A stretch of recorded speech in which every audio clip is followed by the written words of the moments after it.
버몬트주에서는 지난 10일부터 어제 오전까지 하루가 조금 넘는 동안에 무려 한 달치의 강수량이 쏟아졌습니다.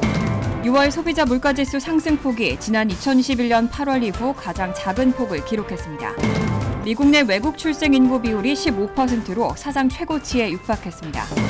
뉴욕시에서 세입자들의 밀린 렌트를 위한 긴급 지원대출 신청 거부율이 급증하고 있습니다. 연방우정국이 UPS나 페덱스보다 저렴한 가격의 소포 배송 서비스를 시작했습니다. 이상은 이 시각 주요 뉴스입니다. 시청자 여러분 안녕하십니까? KBN 뉴스입니다. 버몬트주에서는 지난 10일부터 어제 오전까지 하루가 조금 넘는 동안에 무려 한 달치 강수량이 쏟아졌습니다. 특히 버몬트주는 산이 많고 강과 개울을 따라 작은 마을들이 형성돼 있기 때문에 홍수로 인한 피해가 심각한데요.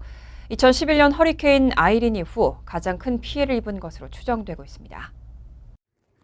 기상청에 따르면 버몬트주에는 지난 10일부터 어제 오전까지 하루가 조금 넘는 동안에 200mm 안팎의 비가 쏟아졌습니다.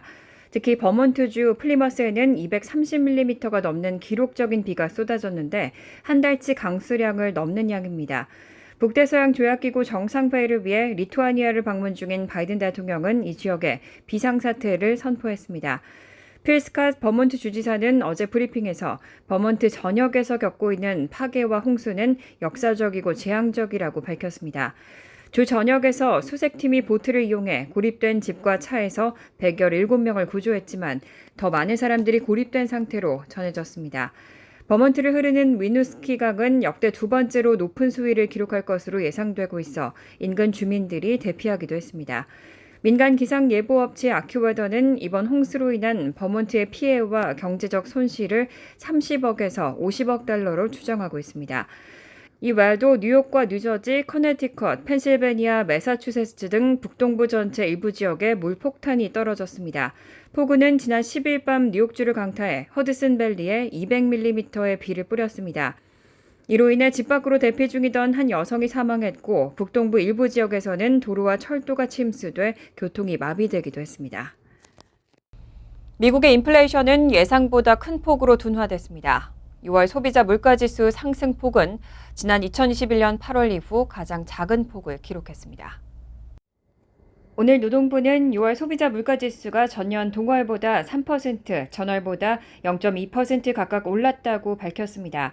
전년 대비 CPI 상승폭은 5월 4.0%보다 1%포인트 둔화한 것은 물론 지난 2021년 8월 이후 가장 적었습니다.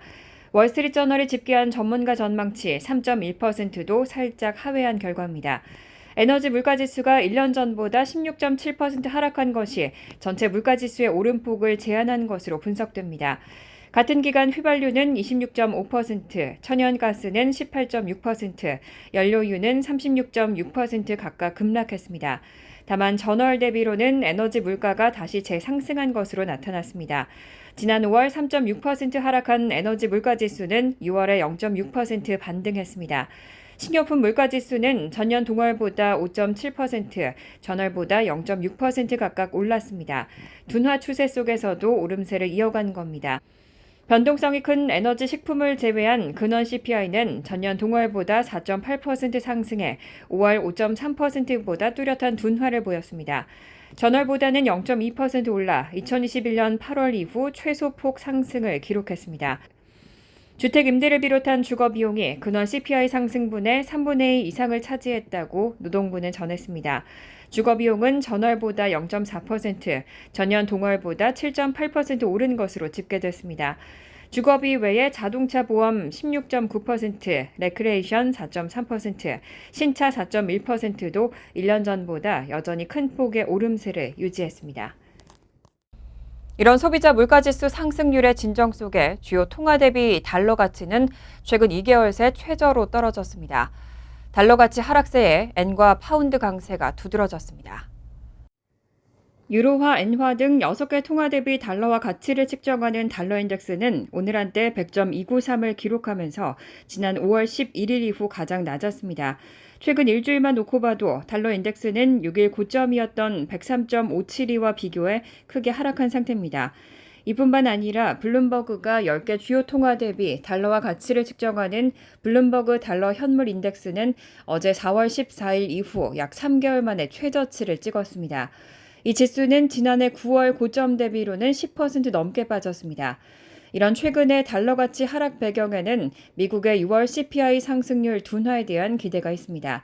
미국의 지난해 6월 CPI 상승률이 전년 같은 기간과 비교해 9.1%에 이르렀던 만큼 기저 효과가 예상되는 가운데 어제 발표된 CPI는 3.1%로 전월 4.0%보다 낮은 것은 물론 2021년 3월 2.6% 이후 최저 수준입니다. CPI 상승률이 둔화할 경우 물가 안정을 이유로 긴축을 이어온 연방준비제도의 기준금리 인상이 막바지를 향하고 있다는 기대가 높아질 수 있습니다. 이런 달러 가치 하락 속에 엔과 파운드 강세가 두드러졌습니다. 엔달러 환율은 지난달 16일 이후 약 1개월 만에 140엔 아래로 떨어졌습니다. 달러 대비 파운드화 가치는 영국이 기준금리를 추가 인상할 수 있다는 전망 속에 약 15개월 만에 최고를 찍었습니다. 미국의 2위 은행 뱅크 오브 아메리카가 수년 동안의 기만적인 영업 관행으로 1억 5천만 달러의 벌금을 부과받았습니다. 또 피해 고객들에게 1억 달러가 넘는 금액을 배상하라는 명령을 받았습니다. 금융소비자보호국은 어제 보도자료를 내고 뱅크 오브 아메리카가 기만적인 영업 관행으로 수십만 명의 고객들에게 피해를 줬다며 1억 5천만 달러의 벌금을 부과한다고 밝혔습니다. 이 중 9천억 달러는 금융소비자보호국에 나머지 6천억 달러는 통화감독청에 각각 내야 합니다. 노스캐롤라이나주 샬럿에 본사를 둔 뱅크 오브 아메리카는 피해 고객들에게 총 1억 달러가 넘는 돈을 직접 배상하라는 명령을 받았습니다. 이 가운데 2,300만 달러는 이미 지급했고 나머지 8천만 달러를 추가로 배상할 예정입니다. 금융소비자보호국에 따르면 뱅크 오브 아메리카는 지난 2018년부터 2022년까지 건당 35달러의 마이너스 통장 거래 수수료를 중복으로 여러 번 부과해 수백만 달러의 부당 이득을 챙긴 것으로 조사됐습니다. 또 불법으로 취득한 고객들의 신용 보고서를 이용해 해당 고객들의 동의를 구하지 않고 몰래 이들 명의로 신용카드 계좌를 다수 개설한 혐의도 받고 있습니다. 금융소비자보호국은 은행 직원들이 인센티브 목표를 달성하기 위해 지난 2012년부터 이런 행각을 벌였다고 전했습니다. 또 신용카드 고객들이 받아야 할 포인트나 현금 리워드를 은행 측이 부당하게 거부한 사례도 다수 적발됐습니다. 로이 초프라 금융소비자보호국 국장은 이런 관행은 불법적이며 고객 신뢰를 해치는 일이라며 은행 시스템에서 이런 관행을 끝장낼 것이라고 밝혔습니다. 미국 내 외국 출생 인구 비율이 15%로 사상 최고치에 육박했습니다. 특히 노동인구 중 외국 출생 비율은 18%를 넘으면서 역대 최고치를 기록했습니다. 어제 뉴욕타임즈가 이민정책연구소 데이터를 인용해 보도한 데 따르면 2020년을 기준으로 미국 인구 가운데 미국이 아닌 다른 국가에서 출생한 인구의 비율은 약 15%였습니다. 이 수치는 1890년 최고치에 도달했던 미국의 외국 출생 인구 비율 15%에 근접한 수치입니다. 지난해 연방 센서스국이 공개한 2021년 아메리칸 커뮤니티 서베이 통계에서도 미국 내 외국 출생 인구 비율은 13.6%로 파악됐습니다. 2010년에는 12.9%를 기록했던 것과 비교하면 0.7%포인트 높아진 겁니다. 특히 일하는 미국 인구 가운데 외국 출생 비율은 더 높습니다. 노동통계국에 따르면 지난해 1월 기준 노동인구 중 외국 출생 비율은 18.1%로 역대 최고치를 기록했습니다. 미국 노동자 5명 가운데 1명은 해외에서 태어난 이민자라는 의미입니다.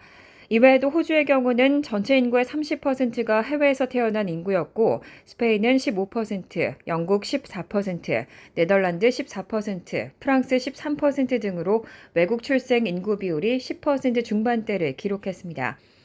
반면 대한민국은 외국 출생 인구 비율이 3%에 불과했고 일본 2%, 중국은 0.1%로 해외 출생 인구 비율이 매우 낮았습니다. 코로나19 당시 미국에서는 대부분의 공립학교들이 장기간 문을 닫으면서 원격 교육이 진행되는데요. 그때의 여파로 학생들이 여전히 수학과 독서 등에서 코로나 이전 수준의 학습 능력을 따라잡지 못하고 있는 것으로 나타났습니다. 로이터 통신이 보도한 비영리 교육조사 그룹인 NWEA의 최신 연구 결과에 따르면 학생들의 수학과 독서 능력이 여전히 코로나 이전 수준의 학습 능력을 따라잡지 못한 것으로 나타났습니다. 코로나19 당시 미 전역에서는 많은 학교가 장기간 문을 닫고 대면 교육 대신 원격 교육을 실시했습니다. 이번 연구에서 연구자들은 3학년에서 8학년까지 670만 명의 공립학교 학생들의 시험 점수를 평가했지만 그 결과 학생들이 코로나 이전의 수준에 아직 이르지 못했다고 밝혔습니다.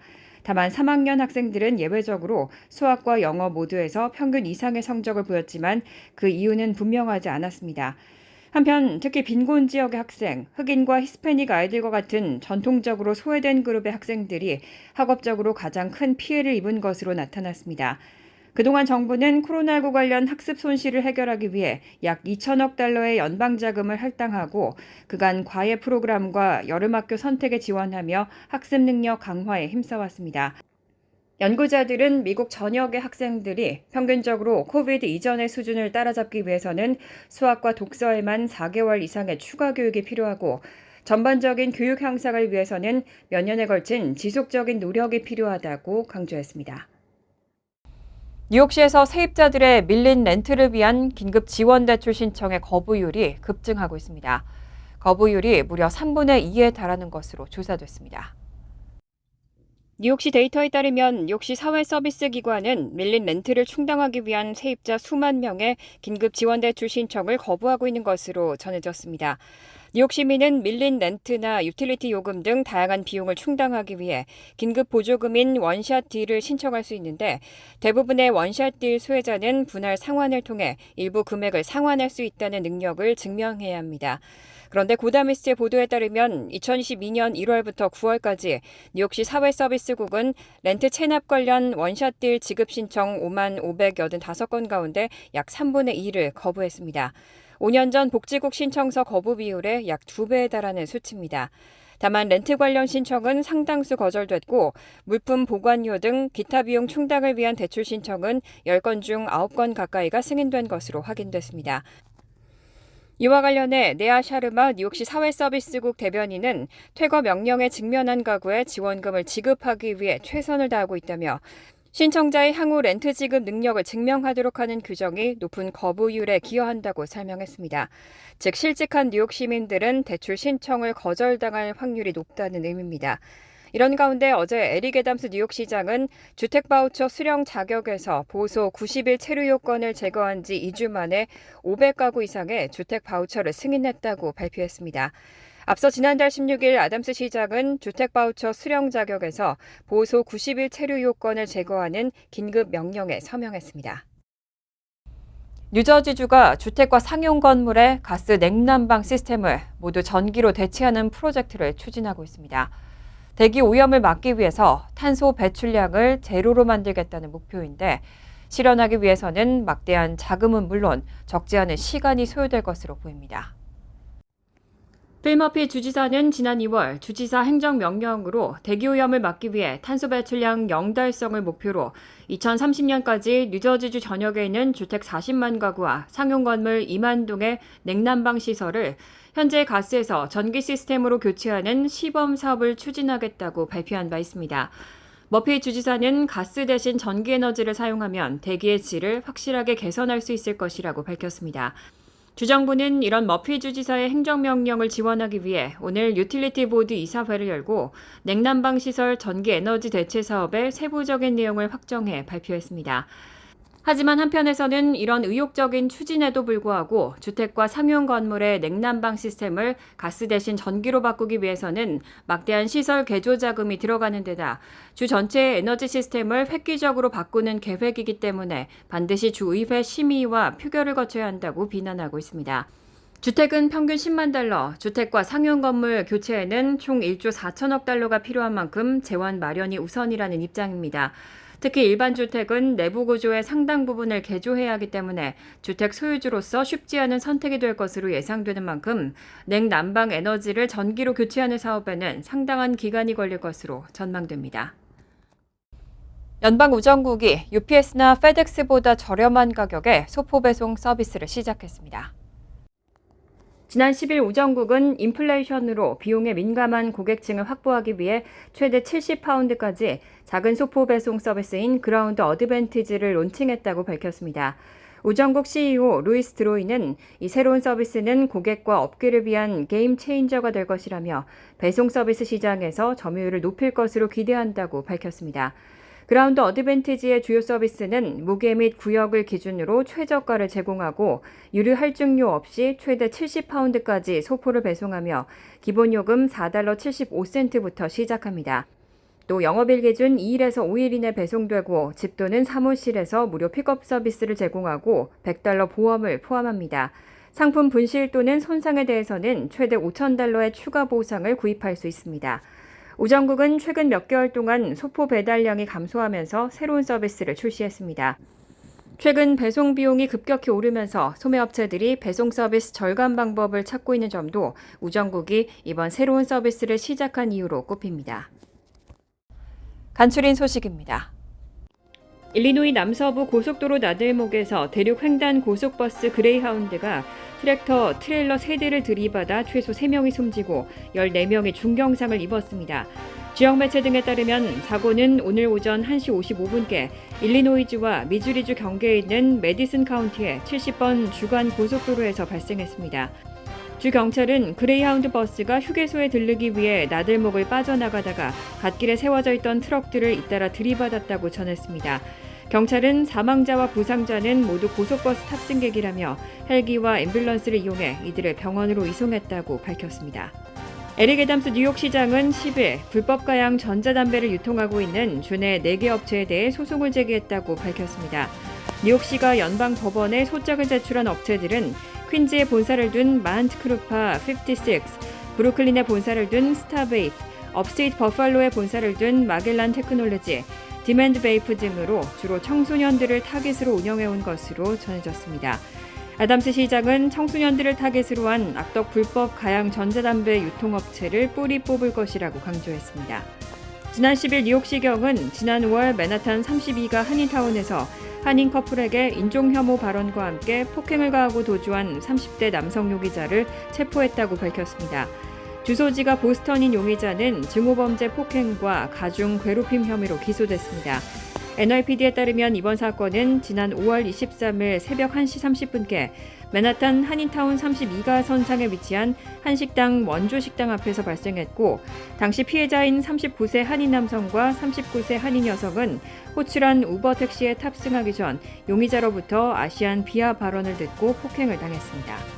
러커스대 이사회는 지난 10일 새 학년도 주내 학생 기준 수업료를 한 학기당 $6,837로 확정했습니다. 기존 한 학기당 수업료 $6,450보다 6% 인상된 수치입니다. 직전 학년도의 수업료 인상률 2.9%와 비교하면 인상률은 2배 이상 커졌습니다. 결국 2023-2024학년도에 주내 학생들은 전년보다 $774 오른 $13,674의 수업료와 $200의 수수료를 부담해야 합니다. 수업료 외에 기숙사비는 전년보다 5%, 식비는 7% 각각 인상됐습니다. 러커스대는 수업료 인상 요인으로 인건비 상승을 꼽았습니다. 환율과 증권 소식입니다.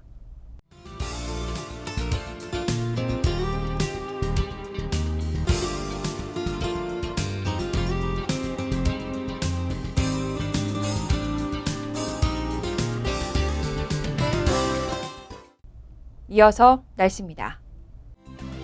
목요일은 대체로 화창하지만 오후부터는 적지만 천둥 번개를 동반한 소나기 내릴 가능성이 있습니다. 낮 최고 기온은 88도, 섭씨 32도, 밤 최저 기온은 76도, 섭씨 24도로 예상됩니다. 금요일은 천둥 번개를 동반한 소나기가 내릴 것으로 예상됩니다. 토요일은 대체로 화창한 가운데 때때로 천둥 번개를 동반한 소나기 내릴 가능성이 있습니다. 이상으로 KBN 뉴스를 마칩니다.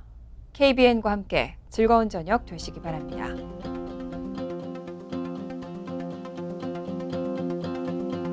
미 동부 최대 한인방송 KBN이 제작하는 KBN 뉴스는 웹사이트 mykbn.com 그리고 유튜브와 페이스북에서 다시 보실 수 있습니다. 좋아요, 구독, 알림 설정은 뉴스 제작에 큰 도움이 됩니다.